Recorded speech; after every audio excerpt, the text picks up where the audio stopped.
Before we begin our program, here is a brief message from iSurgeons Associates, a sponsor of the 2021 Summer Reading Program. See them learn.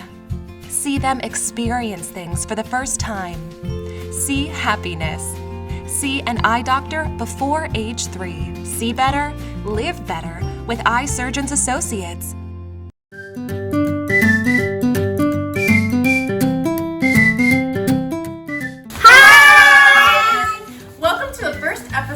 Of Color Your World, Be an Illustrator. This week we are going to be creating artwork much like that of the artwork made by the famous illustrator Eric Carle.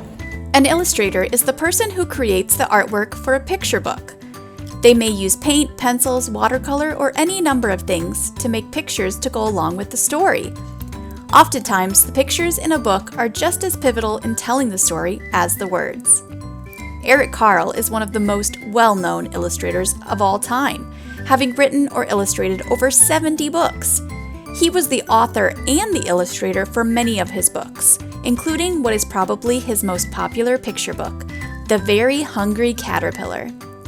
It has sold more than 55 million copies worldwide, which is why his artwork is so recognizable. Eric Carle's work is known for its unique use of texture. Texture is kind of hard to define, but when talking about art, texture is how something looks like it would feel, like if something looks bumpy or looks smooth. Eric Carle's art process begins by making many different textured prints by painting on tissue paper. Then the tissue paper is cut up and arranged to create various objects and characters. To create this kind of artwork, you just need some basic art or craft supplies. One of the unique things that Eric Carle used was tissue paper. You can use tissue paper that is reused, as in you've used it before, or you can use brand new tissue paper. It really doesn't matter. Another thing that you'll need, of course, is paint. We are going to be using acrylic paints of various colors. Also, you will need things like paintbrushes and other things you can use to paint, like sponges or even an old toothbrush. Now let me show you the steps of how you can create your own Eric Carle artwork. To begin, you may want to pour some paint into containers. You may even need to mix some of your paint together to create the colors you want. Next, you can lay out a piece of tissue paper on a surface that it's okay to get paint on. The paint tends to bleed through the tissue paper, so I put mine on top of a piece of cardboard. Next, you will choose a base color to start with and carefully spread the paint onto the tissue paper using a paintbrush.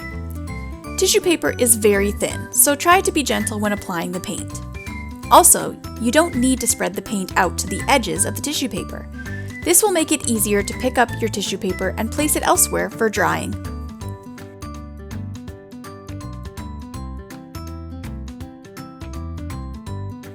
After you've covered your tissue paper in a layer of paint, choose another color to add on top. You can choose a color that is totally different from your base color, or one that only has a slight contrast for more subtle results. Spread the paint out in whatever way you want, but try not to mix the paint completely. The less blended the color, the more texture you create. You can create more textured prints using many other tools. For example, you can press pieces of bubble wrap into paint, and then onto the tissue paper to make an interesting pattern. You can also use a toothbrush to splatter paint onto the tissue paper. This can get a bit messy because you use your hand to flick the bristles of the toothbrush, but it has a very impressive resulting texture. You can also use paintbrushes in different ways to create polka dots or other brush strokes. You can also paint on top of the tissue paper and use a tool to scrape away the top layer of paint. See what items you can use to create unique textured tissue paper. For example, I crunched up some aluminum foil and pressed it into the paint to give my tissue paper a unique roughness.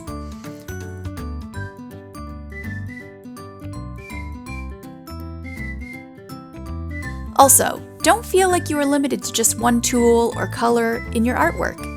You can use multiple items or techniques on one piece of tissue paper.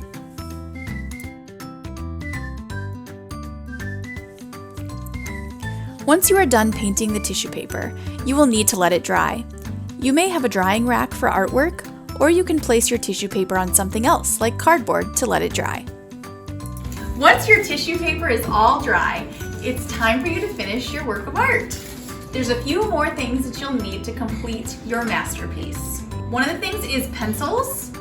This will come in handy when you're mapping out or drawing out a plan for what you want to create.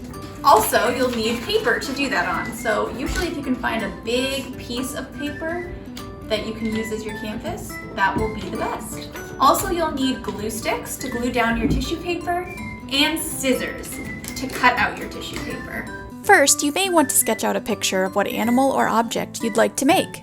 I started with one of the many items eaten by the very hungry caterpillar, a strawberry. Eric Carle would actually draw out his plan on top of translucent paper, which he could then place over the top of the tissue paper and cut it out exactly. If you happen to have see-through paper at home, you can try it that way, or you can do what I did and just use your drawing as a basic guide. I used a pencil so that I could easily erase any marks that ended up outside of the tissue paper. Next, you will cut out pieces of tissue paper, keeping in mind that certain layers should be on the bottom and others on the top. For example, I wanted the leaves on the stem to be on top of the strawberry. You can use a glue stick or a thin layer of other glue to stick your painted tissue paper to your paper. Have fun creating as many pictures as you want. You may want to try and create specific characters you've seen in Eric Carle's books, or you can create something entirely your own. I ended up having a lot of green painted tissue paper, so I made a green fish like one I've seen in Eric Carle's books. I also made the very grouchy ladybug. Last of all, I made my own one-of-a-kind butterfly in honor of Eric Carle's most famous book character. If you would like to learn more about the life and art of Eric Carle, you can check out books like The Art of Eric Carle at the Bettendorf Public Library. This book is written by Eric Carle and shows us his art process in more detail and explains how Eric Carle became one of the most famous and esteemed illustrators ever. We hope you enjoy making your own Eric Carle artwork. Next time, we will be doing artwork like Lois Ellert, the illustrator. Until then,